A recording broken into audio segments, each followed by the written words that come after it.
প্রথম কথা হচ্ছে যে ওনার বিরুদ্ধে কোনো মামলা আছে বলে আমি জানি না। একটা বিষয় হচ্ছে যে আওয়ামী রেজিমের প্রেসিডেন্ট হিসাবে তার বৈধতার প্রশ্ন এর আগে আমরা তুলেছি যে একটা অবৈধ সংসদ বৈধ প্রেসিডেন্টের জন্ম দিতে পারে কিনা, এটা একটা পলিটিক্যাল কোশ্চেন।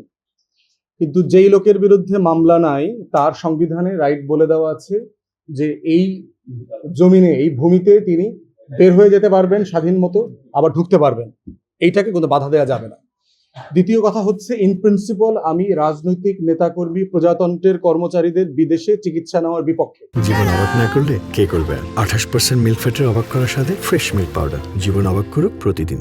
সেটা খালেদা জিয়ার জন্য আমি বিপক্ষে, আব্দুল হামিদের জন্য বিপক্ষে, যে যত বড় নেতা হোক, সরকারি কর্মকর্তা কর্মচারী হোক, শুধু বিদেশে না তার বেসরকারি হাসপাতালে চিকিৎসা নেওয়ার ব্যাপারেও আমি বিপক্ষে।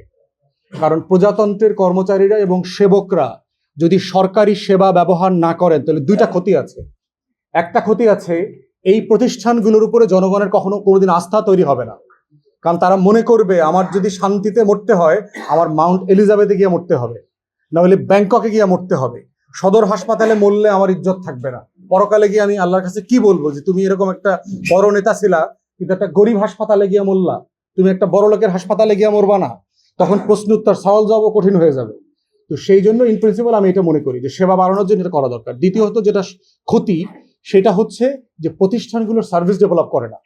আপনি যখন জানবেন যে এই হাসপাতালে এমপি মন্ত্রীরা ট্রিটমেন্ট নেয়, শহরের মেয়র, লোকাল এমপিরা, ডিসিএসপিরা ট্রিটমেন্ট নেয়, তখন দেখবেন যে আমলারাও কিন্তু হাসপাতালটা ভালোভাবে চালাবে, এখানে ভালো সার্ভিস দিবে, কারণ তাদের ভয় করবে নিশ্চিত।